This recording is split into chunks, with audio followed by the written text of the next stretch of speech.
This is session 1 of module 3 of the elective paper Entrepreneurship Development of 4th semester of Mangalore University.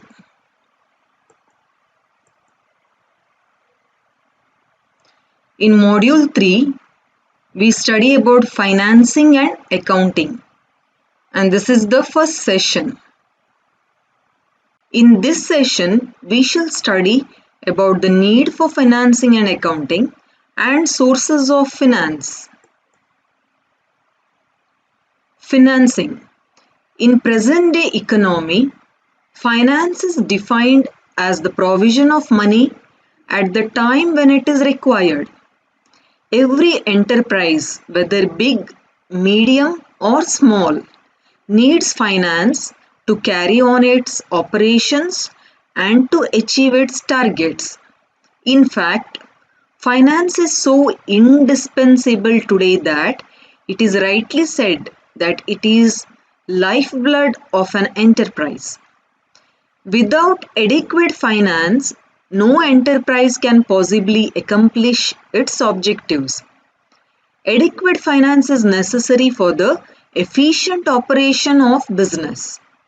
Neither any business can be established nor its development and expansion is possible without sufficient funds. It is required to meet both fixed as well as working capital needs. Every enterprise requires finance for establishing its business and carrying out various related activities. Financing a new enterprise essentially involves two parts, that is, estimating the funds or the capital requirement and deciding the sources, that is, the use of the funds and the source from where to get the finance or money. An enterprise has two types of financial requirements, that is, fixed capital and working capital. What is fixed capital? It helps in purchasing fixed or durable assets such as land, building, machinery, equipment, furniture, etc., which can be used for long term. Thus, fixed capital is known as long-term capital. The amount of fixed capital depends upon the nature and size of the business. The manufacturing industries requires huge amount of investment, whereas trading concerns require comparatively lesser investment. What is working capital? Working capital, which is invested in current or short-term assets. It covers expenses such as buying raw material, payment of wages and salaries, paying rent, fuel, electricity, water, repairs and maintenance, and advertising expenses. The prepaid expenses, cash, inventory or stock, and the bills receivable are regarded as current assets. The funds invested in current assets are recovered by realizing cash. Therefore, working capital is also regarded as revolving capital or circulating capital. The two main sources of finance are internal sources and external sources. What are internal sources? They are like retained profit. Profit made is reinvested into the business. So profit earned from a business organization may be either divided or distributed to the shareholders in the form of dividend. But if you do not distribute and retain that amount and use it for further progress of the business, then it is called as retained earnings or retained profit. Next internal source is controlling working capital, that is reducing cost, delaying outflows of cash, speeding up inflows of cash. Next is sale of assets. Assets the company owns can be sold and then leased back, which frees up a large amount of capital in the short term. Now let us see what is external sources. So example of external sources are increasing trade credit, that is delaying payments on purchases for as long as possible. Factoring, that is a company uses to collect all the debts. Overdraft, an agreement with the bank to be allowed to overdraw a certain amount, that is drawing in excess than that is available. Grants, an agreed amount of money given for a special reason by government or other organization. Venture capital, people invest in the company when it is unable to float on the stock market. Debentures, business equivalent of a mortgage, loan for a set length of time at a set interest rate. So that is called as debentures. Share issues, selling of new shares to raise capital. Owners' savings, the owners investing their own money into the business. Bank loans, medium and long term loans, but interest is charged. Leasing instead of buying. Financial requirements. An enterprise can raise funds if it clearly determines its financial requirements. Estimating the financial requirement for an enterprise involves determining the total amount of capital required for various needs of the business and deciding the sources and methods to raise it. The financial needs can be fulfilled through the owned capital or the borrowed capital. The financial requirements on the basis of period of use are classified into three types, which are long-term capital, medium-term capital, and short-term capital. Long-term capital is required to finance the fixed capital and permanent part of the working capital. It is raised through various sources such as by issuing debentures, shares, and taking loans and advances from banks and financial institutions. It is the capital which is required for a period of 5 years or more. Medium-term capital. This kind of capital is required for performing different activities like renovation of buildings, expenditure on advertising, modernization of machinery. This capital can be raised from different sources such as issuing of debentures and shares, reinvestment of accumulated profits. The medium-term capital is required for a period of 2 to 5 years. Finally, short-term capital is required to finance the current assets and to meet day-to-day expenses. It can be raised from various sources such as banks, installment credit and trade credit, and the short-term capital is needed for a period of less than a year.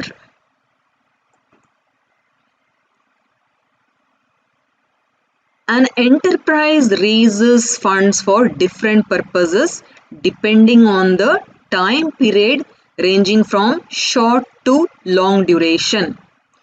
The total amount of financial needs of an enterprise depends on the nature and size of the business.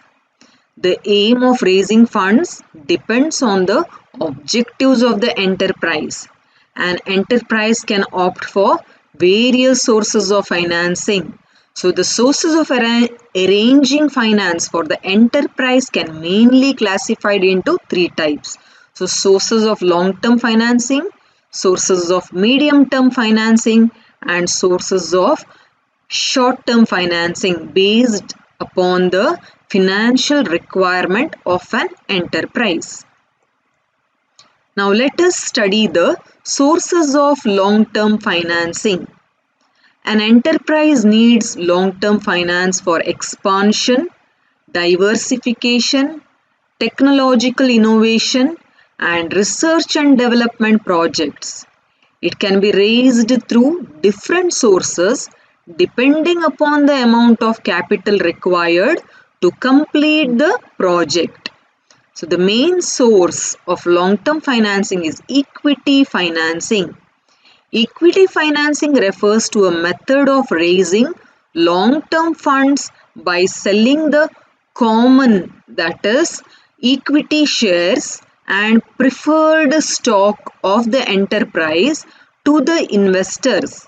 The investors get ownership interest in the enterprise in return of amount paid by them for purchasing the common or equity shares and preferred shares of the enterprise. It can be raised through shares. Shares are easily transferable and involve limited liability of shareholders to the face value of the shares. The shares are basically of two types, equity shares and preference shares. Second source is debt financing. Debt financing is a form of financial instrument that provides long-term debt to an enterprise. It can be raised through debenture capital, a source to raise debt capital. Debt financing is an agreement between the enterprise and a debenture holder. It clearly indicates that the enterprise would repay the debt at a specified date to debenture holders. If an enterprise raises funds through issuing debentures, it needs to pay a fixed rate of interest at regular intervals. Debenture holders of an enterprise are known as creditors. The third is term loans. Term loans are the types of long-term loans that are raised for the duration of 3 to 10 years from banks and financial institutions. Term loans carries floating rate of interest and have predetermined maturity period. The main sources of these loans are Industrial Development Bank of India, Industrial Credit and Corporation of India, commercial banks, IFCI. So there are various institutes which provide term loans. An enterprise uses term loans to purchase fixed assets and fund the projects having long gestation period. Medium-term financing is required for performing different activities like renovation of building, expenditure on advertising, modernization of machinery. This capital can be raised from different sources such as issuing debentures and shares and reinvestment of accumulated profits. The medium-term capital is required for a period of 2 to 5 years. An enterprise can avail medium-term finance through various sources including lease finance and hire purchase, venture capital finance, public deposits and retained earnings. So let us see some of. First is retained earnings. Retained earnings is the accumulated profit which is used for future investment, which can be long term and short term in nature. Lease finance. Lease finance is an agreement between the owner of assets called the lessor and the user of assets called the lessee. In lease finance, only possession of asset is transferred to a lessee and ownership of the title remains with the lessor. Lessee makes payment to the lessor after a specified period of time to use the asset. This periodical payment is called as lease rent. Next medium-term source is hire purchase. In hire purchase, there is an agreement between the two parties, hiree and the hirer. As per this agreement, the hiree transfers to the hirer, keeping ownership of title with himself or herself, and gets the possession of the asset. In hire purchase, the beneficiary receives the payment from the hirer periodically. The payment made is divided into two parts: capital repayment and the interest. Next is public deposits. These are significant way of raising medium-term funds. It can be defined as funds and loans raised from general public, employees and other depositors. These are treated as one of the easiest way of raising funds during credit crisis, as public is always ready to invest in the profitable projects of different enterprise. Next is venture capital finance.